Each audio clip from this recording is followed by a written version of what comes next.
de la transmission soignant-soigné.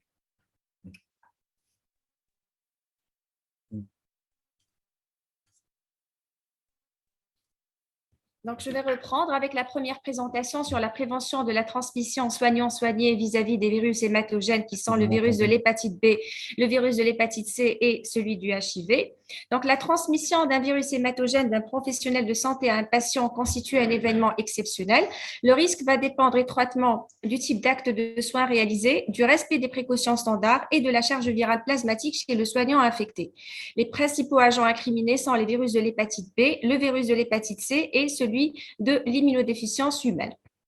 Alors, les soignants peuvent être contaminés par les 3 virus selon les mêmes modes de transmission que la population générale, avec en plus un risque de contamination professionnelle après un accident exposant au sang. Cependant, la prévalence des infections à VIH et VHC chez les soignants ne semble pas supérieure à celle de la population générale. On se pose la question, quelles sont les situations pouvant entraîner une contamination du soignant au soigné? Donc, cela peut se produire lorsqu'il y a un risque de blessure d'un soignant. On va voir qu'il y a aussi des cas de transmission indirecte et bien évidemment, il y a des procédures chirurgicales qui sont plus à risque que d'autres pour ce risque de contamination soignant-soigné. Alors, tout d'abord, pour le risque de blessure d'un soignant, donc c'est les accidents impliquant un matériel ayant déjà servi pour un patient par des aiguilles ou, par exemple, une lame de bistouri qui était contaminée par du sang. Donc, en France, les données du réseau AES Raisin ont permis justement de connaître l'incidence de ces AES en fonction de la spécialité du soignant. Et en 2008, les chiffres étaient les suivants: 7,2 AES pour 100 chirurgiens, 6,5 AES pour 100 infirmières et 2,4 AES pour 100 médecins. Et là, on voit clairement que c'est les chirurgiens, donc qui sont les professionnels de la santé, les plus touchés par ce genre d'exposition et par ces accidents exposant au sang. Alors, quels sont maintenant les facteurs de risque qui font que les chirurgiens sont plus exposés que les autres soignants? Donc, cela dépend du type de spécialité chirurgicale et les plus à risque étant les chirurgies viscérales, vasculaires, gynéco-obstétricales, les interventions intra-abdominales et orthopédiques. Et parfois, au sein de la même spécialité, le risque va dépendre du type du geste opératoire et plus particulièrement aux gestes effectués. Par exemple, les nœuds effectués avec l'aiguille au bout du fil, la palpation de l'aiguille lors d'une suture, l'utilisation des doigts en position aveugle, l'utilisation de fils métalliques pour des sutures tendineuses ou pour la fermeture de la paroi thoracique. La durée de l'intervention est aussi un facteur déterminant pour les interventions qui dépassent 60 minutes, donc en plus de la baisse de vigilance du chirurgien, donc il y a un risque de perforation des gants en fin d'intervention. Le caractère hémorragique de l'intervention chirurgicale est également un facteur prédictif des AES. Alors, bien sûr, les actes chirurgicaux, ça a été souligné auparavant, sont les plus à risque de contact entre le sang du soignant et celui du patient. Ceci expose le chirurgien à un risque de contamination virale, mais ne représente pas de manière permanente un risque de transmission soignant-patient dans la mesure où le chirurgien ou le soignant qui exécute ce geste visualise l'accident et prend les mesures nécessaires pour ne pas exposer le patient à son saignement. Maintenant, on va voir les cas particuliers de transmission indirecte. Donc, après blessure du soignant, pour qu'un risque de contamination du patient existe, il faudrait que le matériel continue à être utilisé. Et là, on parle d'une situation de recontact, ce qui expose potentiellement le patient au sang du soignant. Donc, quels sont les facteurs essentiels de risque de ces situations de recontact? Donc, l'absence de visibilité dans le champ opératoire, surtout lorsqu'on est devant un contexte hémorragique et qu'on opère dans le cadre d'urgence, le caractère confiné du geste chirurgical et la palpation volontaire des aiguilles à suture, comme en chirurgie gynécologique. Dans ce cas-là, la blessure passe très souvent inaperçue et l'utilisation du matériel souillé par le sang du soignant se poursuit, c'est-à-dire que le chirurgien ne peut pas interrompre son intervention. Maintenant, existe-t-il une typologie des procédures à risque de contamination soignant-soigné? Donc, quel que soit le type de la spécialité concernée, il n'existe pas de classification universelle des procédures chirurgicales à l'égard du risque de transmission virale soignant-soigné. Or, elles sont généralement classées en 2 groupes, voire en 3 groupes, donc risque à haut risque, risque intermédiaire ou faible risque, et ceci en fonction de leur complexité et de leur caractère invasif. Alors, une commission consultative mise en place au Royaume-Uni chez les professionnels infectés par les virus hématogènes permet de catégoriser, donc comme on le voit dans ce tableau, en trois groupes, les procédures à risque de transmission soignant-soigné, selon un risque croissant de contact de contact du sang du soigné avec le sang des patients. Et là, on voit clairement, comme ça a été éclairci illustré par des images dans les diapositives du professeur Romari, donc les anesthésies locales, les soins dentaires, les ablations d'hémorroïdes et les épisiotomies sont considérées comme des procédures à faible risque, alors que la chirurgie buccale, l'appendicectomie, l'hystérectomie, la césarienne, la chirurgie à cœur ouvert ou la chirurgie orthopédique sont plutôt considérées comme des interventions à risque intermédiaire, voire à haut risque. Et dans ce cas-là, on voit que ce sont les conditions qui vont définir justement le caractère ou plutôt le risque d'exposition. Donc, par exemple, dans le premier groupe, les mains gantées du chirurgien. Donc, si on prend l'exemple du chirurgien, elles sont habituellement visibles et en dehors du corps. Et dans ce cas-là, il y a le risque faible des blessures au niveau des mains du soignant par les instruments tranchants ou des tissus.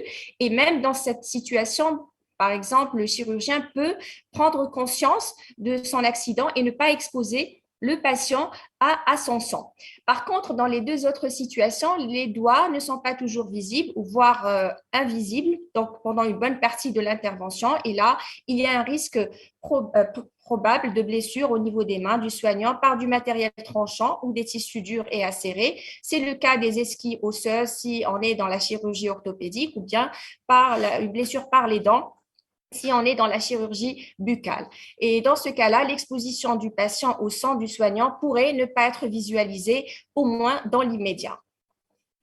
Alors, tout ce qu'on a vu jusque-là était commun à tous les virus, donc l'hépatite B, l'hépatite C et le virus de l'immunodéficience humaine. Maintenant, on va voir quels sont les risques de transmission soignant-soigné en fonction du type du virus en cause, et on va donc reparler du concept de la charge virale. Alors, la charge virale, comme ça a été défini précédemment, est définie par la quantité de virus, l'antigène ou l'acide nucléique par millilitre de sérum. C'est un élément capital pour évaluer l'infectiosité d'un porteur chronique du virus et il s'avère être un bon indicateur du niveau de réplication virale. Il n'existe cependant pas de seuil de charge virale sanguine en dessous de laquelle on peut affirmer avec certitude que le risque de transmission est nul pour les trois virus et les tests de quantification varient d'un virus à un autre, mais tout le monde s'accorde à dire que le risque de transmissibilité est d'autant plus élevé si la charge virale est élevée et donc elle est quantifiable. Alors maintenant, on va commencer par le virus de l'hépatite B. Donc, pour un petit rappel succinct virologique, le virus est un virus à ADN enveloppé, responsable d'infections aiguës et chroniques. La transmission peut se faire par voie materno-fœtale, par voie sexuelle et par voie sanguine. Et le passage à la chronicité concerne environ 5% des sujets infectés avec risque d'évolution vers la cirrhose ou le cancer hépatocellulaire. Alors, pour ce qui est du passage de chronicité, il faut savoir qu'il est inversement proportionnel à l'âge de contraction de la maladie. Donc, plus ça remonte à l'enfance, l'infection est contractée à l'enfance, voire in utero, et plus le passage à la chronicité, le risque de passage à la chronicité est élevé. Donc, ce que l'on craint aussi lors d'une infection par l'hépatite B, c'est la co-infection par le virus Delta. Donc, il faut rechercher aussi systématiquement lors de ces infections. Et le diagnostic d'infection chronique va reposer sur la détection prolongée au-delà de 6 mois après la séroconversion de l'antigène HBS. Alors, le diagnostic positif va reposer sur la détection de l'antigène HBE et de la quantification de la charge virale avec un seuil de quantification qui est de 10 à 15 unités. Alors, si détection des anticorps anti-HBC sans détection de l'antigène HBS, on est devant une infection occulte par le VHB, c'est-à-dire qu'on est devant une infection non détectable et à ce moment-là, donc, il y a un contact avec le virus, mais on ne sait pas c'est-à-dire si l'infection si elle est active. Donc, il y a un risque de transmission lors des dons de sang ou d'organes, mais pas lors des actes de soins. Alors, le traitement des infections chroniques par le virus de l'hépatite B repose soit sur l'interféron ou sur l'inhibiteur nucléosidique de la transcriptase virale. Alors, pour mieux comprendre les choses, donc, les marqueurs sérologiques de l'hépatite B évoluent selon le stade de l'infection et leur surveillance va permettre de dépister soit le passage à la chronicité ou inversement affirmer donc, la guérison ou bien l'immunisation. Donc là, on voit qu'au cours du passage à la chronicité, donc au cours d'une hépatite B, donc on voit qu'ici que la courbe de l'antigène HBS, elle est en plateau, donc il n'y a pas de régression de cette courbe. Et on a aussi l'association avec le taux d'anticorps anti-HBC type IgG, donc qui atteste d'un contact avec le virus. Et donc, on voit qu'au cours de la phase aiguë, donc on a une réplication active de l'antigène HBE avec une charge virale élevée. Et lorsqu'on passe à la chronicité, donc on a l'apparition de l'anticorps HBE et on a une virémie qui est plus ou moins détectable. Par contre, quand on a une guérison, donc on voit ici que la courbe de l'antigène HBS, donc on a un déclin de la courbe avec apparition des anticorps anti-HBS et on voit aussi qu'il y a toujours un taux d'anticorps anti-HBC. Donc, voilà, donc comme on l'a dit, ça témoigne d'un contact et ça n'atteste pas d'une immunisation ni d'une guérison. Alors, pour mieux comprendre les situations auxquelles on peut être confronté, donc c'est un tableau qui récapitule un petit peu toutes les situations possibles. Donc là, par exemple, quand on a une négativité de l'antigène HBS avec une négativité de l'anticorps anti-HBC et une négativité de l'anticorps anti-HBS, donc cela signifie qu'il n'y a pas eu de contact avec le virus de l'hépatite B. Par contre, quand on retrouve un taux négatif de l'antigène HBS avec une positivité de l'anticorps anti-HBS, HBC et une positivité de l'anticorps anti-HBS, donc là, on est devant une hépatite ancienne, probablement guérie. Dans un autre cas de figure, quand on a un taux d'antigène HBS négatif associé à un taux d'anticorps anti-HBC négatif et une positivité de l'anticorps anti-HBS, là, donc, il y a un contact ancien avec le virus de l'hépatite B. Docteur, oui. Arrêtez une seconde. Ah, ils exagèrent. Allah, ils exagèrent. Reprenez le sang, s'il vous plaît. C'est pas possible. Docteur Saïdi, ce bail, ça fait depuis le début, j'arrête pas d'arrêter votre micro et pourtant je désactive tous les micros.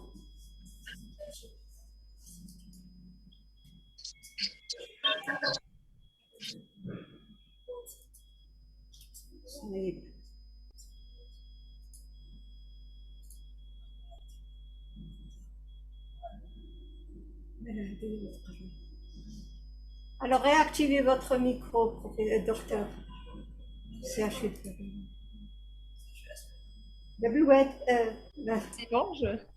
C'est bon, je peux continuer? Oui, allez-y. Là, c'est d'accord. Alors, je continue avec les situations qu'on peut rencontrer. Donc, on peut avoir également une négativité de l'antigène HBS et une négativité de l'anticorps anti-HBS avec un taux d'anticorps anti-HBC qui est positif. Donc là, on est devant un contact ancien avec le virus de l'hépatite B et on a une perte de l'anticorps anti-HBS donc qui va diminuer bien évidemment avec l'évolution des années. Par contre, quand on a un taux d'antigène HBS positif, un taux d'anticorps anti-HBC positif et un anticorps anti-HBS négatif, on est devant une hépatite B aiguë ou chronique. Et ce que l'on comprend un petit peu, c'est que l'anticorps anti-HBC, en fin de compte, permet de faire aussi la différence entre un sujet vacciné et un sujet qui a fait une infection aiguë ou chronique guérie.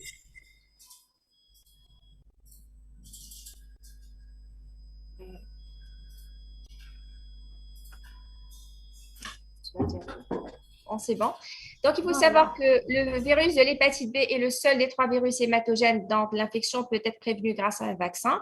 Et en cas d'AES, avec un sujet porteur d'une hépatite B aiguë ou chronique, si la victime n'est pas correctement immunisée contre le virus, c'est-à-dire qu'il y a absence de vaccination ou une réponse ou de réponse correcte au vaccin, elle doit bénéficier dans les meilleurs délais, donc au mieux, donc il faut que ça soit fait avant les 72 heures, d'une injection de gamma-globuline anti-HBs associée à une vaccination, bien sûr, si le sujet n'est pas vacciné.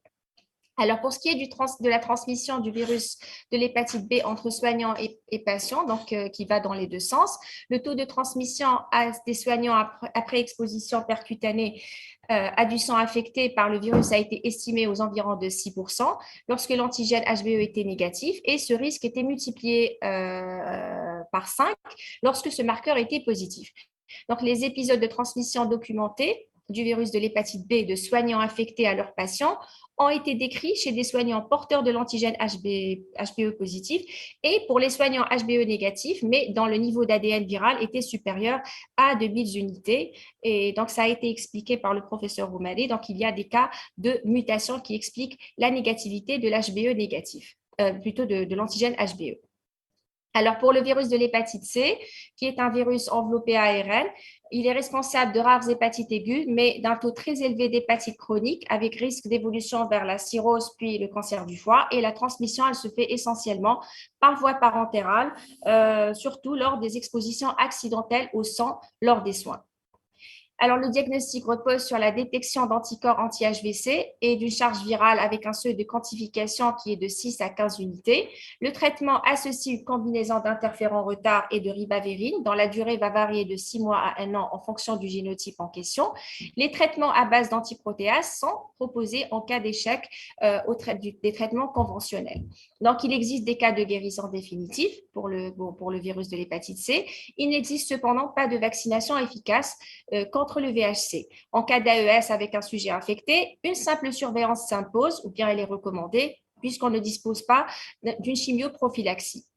En cas de survenue d'une séroconversion chez la victime, un traitement précoce par interféron ribavérine permet d'obtenir une guérison dans plus de 90% des cas. Alors, pour la transmission du virus de l'hépatite C entre soignants et patients, donc le taux de transmission est inférieur à celui de l'hépatite B. Donc, après exposition percutanée, il est évalué à 1,8%. Il existe un lien entre le niveau de la charge virale plasmatique et le risque de transmission du virus après AES et la transmission du VHC de soignants affectés à leurs patients est plus rare que pour le virus de l'hépatite B.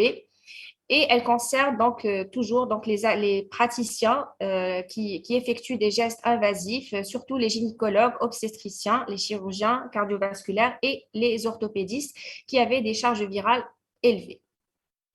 Alors, pour le virus de l'immunodéficience humaine, tous les sujets contaminés donc, font une infection chronique et en l'absence de traitement, la plupart ont une évolution fatale après une phase d'immunodéficience SIDA. Donc, la transmission, on le sait, se fait à la fois par les voies materno-fœtales, sexuelles et sanguines. Et le diagnostic positif repose sur le dépistage combiné des anticorps anti-VIH et de l'antigène VIH.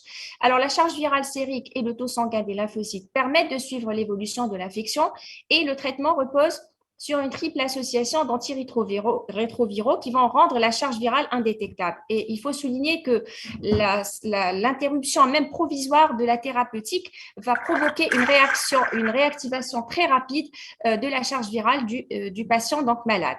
Donc actuellement, la maladie est considérée comme une maladie chronique, avec un traitement à vie. Il n'existe pas de vaccin efficace contre l'infection par le VIH.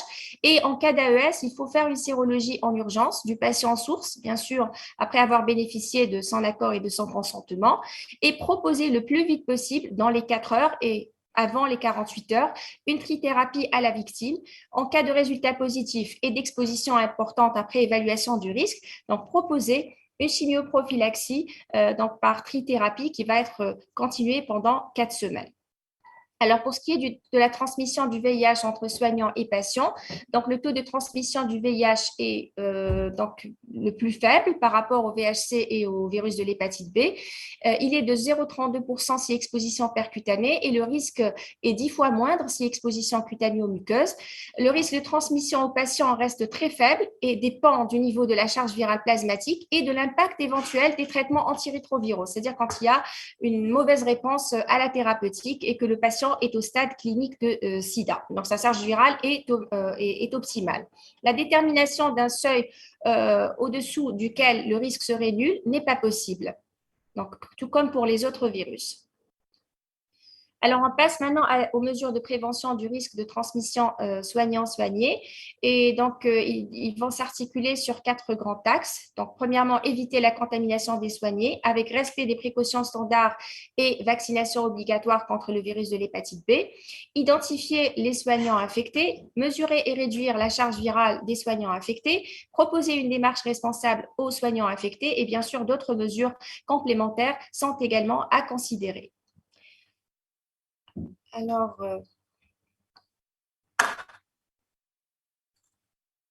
on va commencer par les précautions standards.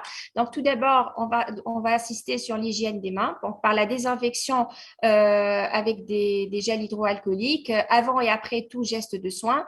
Laver les mains aussi au savon doux pour les mains visiblement souillées. Donc, c'est la première mesure à adopter. Ensuite, donc, on a… pour le port des gants, donc si risque de contact avec du sang les liquides et les liquides biologiques, donc il faut prévoir une paire de gants pour chaque soin et pour chaque patient, et bien évidemment changer de gants entre 2 patients. Le port aussi de masques et des lunettes et visières, donc en cas de risque de projection de liquide biologique ou de symptômes respiratoires, de même que le port de blouse ou bien de surblouse ou de tablier lorsqu'il y a toujours un risque de projection de liquide biologique. Et bien sûr, il faut prévoir un usage unique pour chaque patient. Pour ce qui est des dispositifs médicaux et du matériel utilisé, donc privilégier toujours le matériel à usage unique. Le matériel à usage multiple doit être retraité après chaque utilisation en fonction du niveau de risque. Les précautions standards aussi, donc l'application de ces précautions s'adresse aussi ou bien plutôt s'applique par rapport aussi au linge hospitalier. Donc, planifier et séparer et respecter le circuit du linge sale et propre, se désinfecter les mains avant de manipuler du linge propre et après avoir manipulé du linge sale. Respecter aussi le tri des déchets en, bien évidemment, utilisant donc les conteneurs rigides, ce qu'on appelle les safe box pour tout ce qui est tranchant, coupant et coupant. Éliminer les autres déchets, bien sûr, en respectant les différentes filières d'élimination. Pour ce qui est de la protection de l'environnement, il faut veiller aussi à entretenir les locaux selon leur classification en utilisant des produits détergents, désinfectants et bien sûr, porter toujours des gants pour se désinfecter les mains ou porter toujours des gants lors de ces procédures et se désinfecter les mains lors du retrait. Pour, bien sûr, un autre volet important dans le cadre des précautions standards, la protection du personnel qui passe par la vaccination obligatoire par l'hépatite B et qu'on va un petit peu détailler. Donc, la protection des patients est aussi, donc, isoler les patients avec des signes d'infection dans les lieux d'accueil, avec port de masque, aussi bien pour le soignant que pour les patients s'ils sont symptomatiques.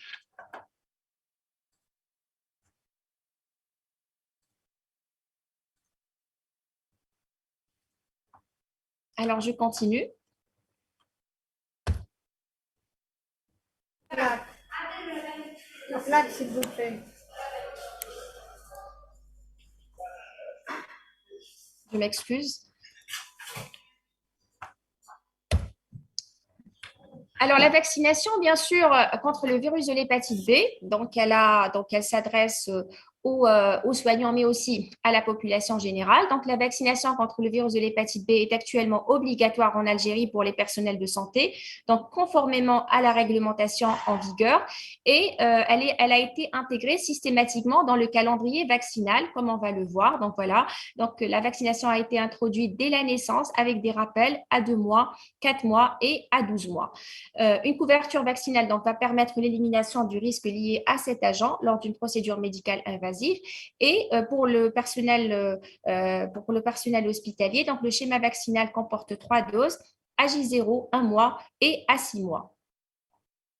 Alors, ça a été expliqué par le professeur O'Malley, mais je vais le refaire quand même. Donc, si le taux d'anticorps anti-HBS est supérieur à 100 unités, donc le soignant a fait preuve de sa protection et de son absence d'infection chronique. Donc, on est devant un bon répondeur. Par contre, si le taux d'anticorps est compris entre 10 et 100 unités, une infection chronique ancienne doit être éliminée par une recherche d'anticorps anti-HBC. Et si absence d'infection ancienne, donc là, on considère que le sujet est bien protégé. Par contre, si le taux d'anticorps anti-HBS reste inférieur à 10 unités, donc là, on est devant de mauvais répondeurs et donc on doit poursuivre la vaccination sans dépasser un total de 6 injections, toujours avec un contrôle sérologique 1 à 2 mois après l'injection.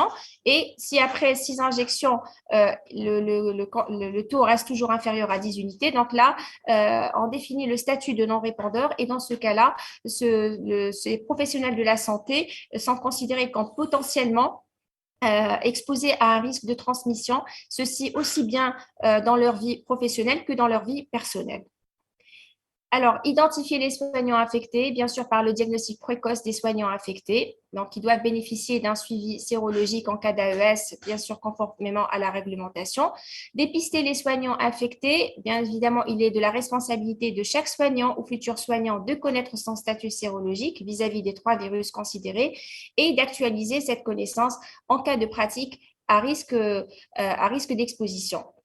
Il faut également mesurer et réduire la charge virale en débutant un traitement antiviral précoce pour chacun des 3 virus avec contrôle de la charge virale et des paramètres clinico-biologiques, donc notamment le bilan hépatique.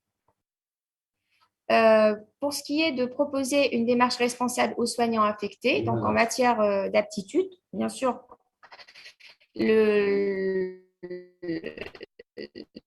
ici, donc, le médecin du travail est confronté à un problème éthique où on l'a vu, il n'est pas normalement, c'est-à-dire ou plutôt chargé ou plutôt habilité à définir l'aptitude ou plutôt les risques inhérents par rapport aux soignés, mais plutôt par rapport aux soignants.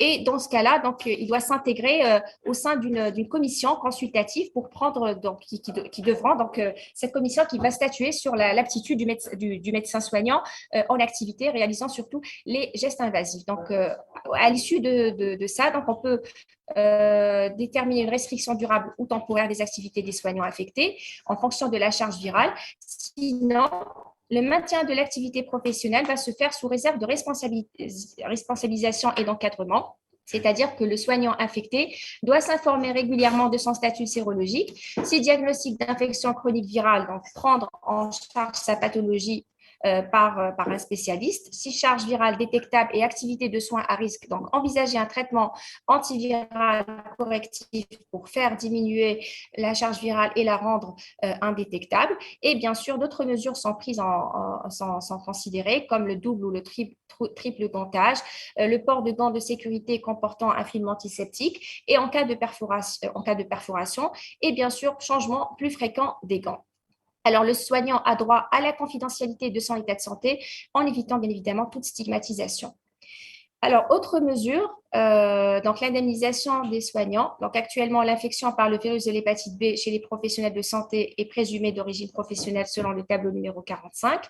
Et il faut bien évidemment informer les futurs médecins sur l'obligation de la vaccination contre l'hépatite et le contrôle de son efficacité. Contrôle sérologique, bien évidemment, avec l'accord des étudiants et pour mieux les orienter ou bien les recadrer à l'avenir, probablement vers des spécialités médicales où il n'y aura pas de gestes invasifs. Pour ce qui est de l'information des patients, ils ne doivent pas être informés sur le statut sérologique de leurs soignants, sauf en cas d'exposition avérée. Et dans ce cas-là, une information doit leur être délivrée de manière à leur proposer une éventuelle prophylaxie post-exposition et un suivi. Alors, il est à noter également que depuis le 11 juillet 2022, les hépatites A, B et C, ainsi que les infections HIV, font partie également des maladies à déclaration obligatoire en Algérie. Alors, pour conclure, je dirais que la généralisation des précautions standards et la vaccination rendue obligatoire contre le virus de l'hépatite B ont considérablement réduit le risque de transmission des virus hématogènes des soignants aux soignés. Les outils virologiques permettent de suivre efficacement l'infectiosité des sujets porteurs des trois virus et les progrès thérapeutiques permettent de réduire considérablement les risques de transmission, voire d'obtenir la guérison totale dans certains cas d'hépatite C. Pour les sujets exerçant ou désirant exercer une spécialité médicale comportant des gestes à risque, il est impératif d'examiner les cas litigieux et de rendre des avis anonymes sur les restrictions durables ou temporaires d'activité du futur soignant affecté, d'où l'importance de créer et d'organiser des commissions consultatives. L'objectif étant bien sûr de préserver en toute transparence les intérêts des patients et des soignants. On va vous envoyer la communication on va vous envoyer la communication du docteur Mered. Vous aurez tout le plaisir et le temps de la consulter. Tu l'envoies, s'il te plaît?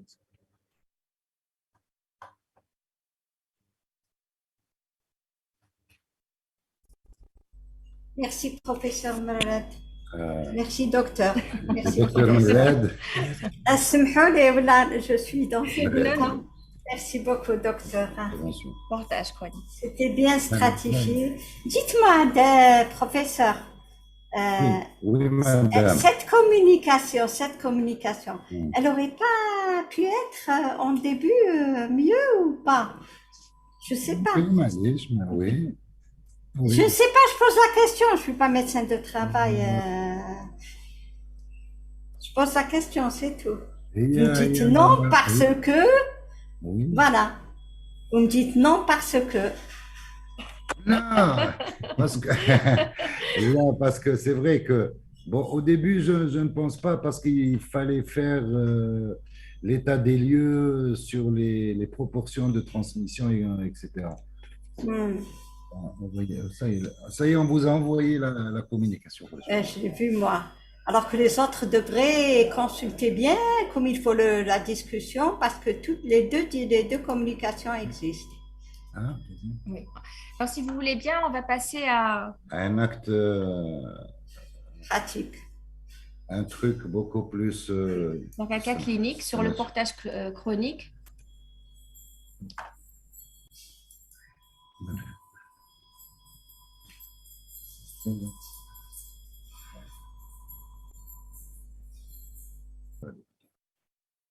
Non. Alors, on va enchaîner avec un cas clinique sur un... Est-ce que vous voyez la diapositive? La blouse bleue et les gants bleus. Oui, c'est bon. Voilà, donc on peut commencer. Donc, on va enchaîner avec un cas clinique sur un portage chronique de l'antigène HBS chez un chirurgien. Et en fait, ce cas clinique pose la question du positionnement du médecin du travail en cas de découverte d'un agent infectieux viral à transmission hématogène chez un soignant au cours d'activités ou postulant pour un emploi susceptible de réaliser des gestes invasifs. Alors, au décours d'une appendicectomie, M. X, chirurgien, est victime d'AES par piqûre avec une aiguille à suture auprès d'un patient qui était séropositif vis-à-vis du virus de l'immunodéficience humaine. Donc, M. X consulte aux urgences où, après réalisation du bilan sérologique usuel, il est traité par l'association Truvada et Kaletra, donc, qui est le traitement habituel des hépatites virales B. Le suivi post-AES est assuré par son médecin du travail et à J0, donc le bilan sérologique était le suivant. Donc, on avait un taux d'antigène HBS positif, un taux d'anticorps anti-HBC positif. Par contre, on avait une négativité de l'anticorps anti-HBS.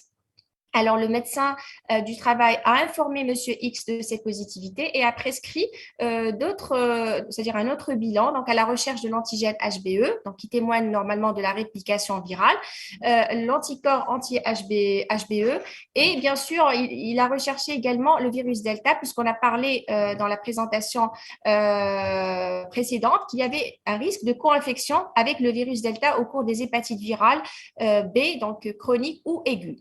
Et bien sûr, on a aussi, le médecin du travail a demandé la quantification de l'ADN viral du virus de l'hépatite B en temps réel et un bilan hépatique également a été demandé. Alors, ce tableau donc, résume ou plutôt reprend les résultats du bilan sérologique de AJ0 de Monsieur X. Et donc là, on a, comme je l'ai dit, un taux d'antigène HBS positif, un taux d'anticorps anti-HBS négatif, un taux d'anticorps anti-HBC positif.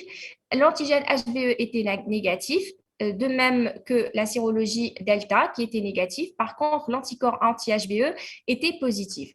Donc, l'ADN viral était très augmenté, très élevé, de même que bon, les paramètres biologiques hépatiques qui étaient légèrement en augmentation. Alors, sur le plan professionnel, on est devant une situation d'un soignant en cours d'activité, porteur chronique du virus de l'hépatite B, qui a présenté une charge virale détectable alors qu'il réalisait des gestes invasifs. Alors, quelle a été la conduite à tenir immédiate?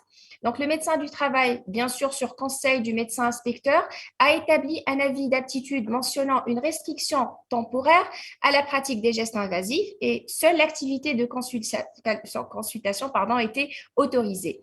Il a adressé également un courrier à la Direction régionale des affaires sanitaires et sociales pour demander la réunion en urgence de la commission spécifique prévue par le Conseil supérieur d'hygiène publique pour statuer sur ce cas. Alors, M. X a informé de lui-même le comité de lutte contre les infections nosocomiales de l'établissement de son statut VHB et de l'ancienneté de cette positivité découverte lors d'un don de sang qui remonte à l'âge de 19 ans. Donc, une cellule de crise pluridisciplinaire interne a été rapidement mise en place et une conférence téléphonique a ensuite été organisée à la demande du Centre de coordination de lutte contre les infections nosocomiales et où avaient participé l'équipe opérationnelle d'hygiène, le CLIN, et le médecin du travail de l'établissement, des représentants de la Direction générale de la santé, de la Direction départementale des affaires sanitaires et sociales et des représentants aussi de l'Institut national de veille sanitaire. Alors, quelles sont les décisions qui ont été prises à l'issue de cette réunion? Donc, il a été décidé de rappeler les patients de M. X ayant été exposés au risque de transmission VHB sur une période de rappel remontant à 5 ans. L'avis de la commission spécifique a été demandé afin d'évaluer l'aptitude du praticien à pratiquer des actes invasifs et émettre des recommandations relatives à sa reprise d'activité professionnelle. Bien sûr, l'anonymat du praticien a toujours été respecté.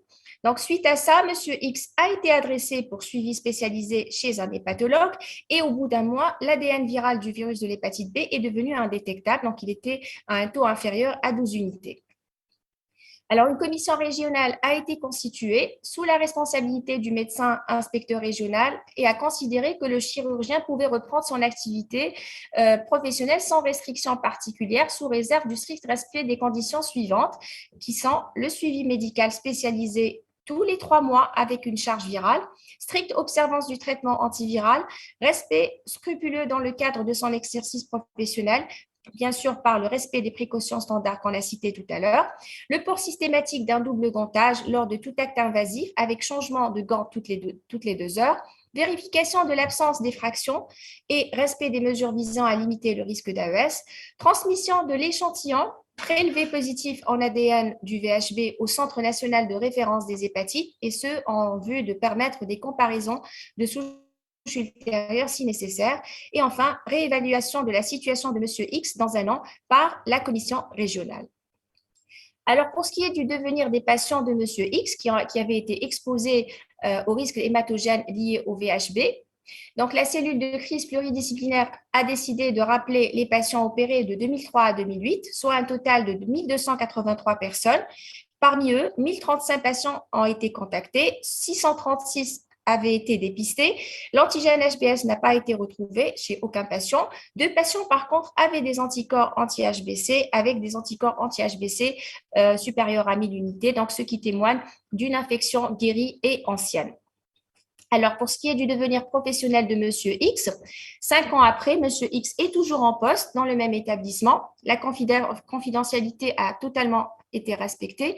Des réceptions de l'avis écrit de la commission régionale, le médecin du travail a établi une fiche d'aptitude stipulant que M. X était apte à reprendre son activité sans restriction à la pratique des gestes invasifs sous réserve du strict respect des conditions fixées par le groupe d'experts.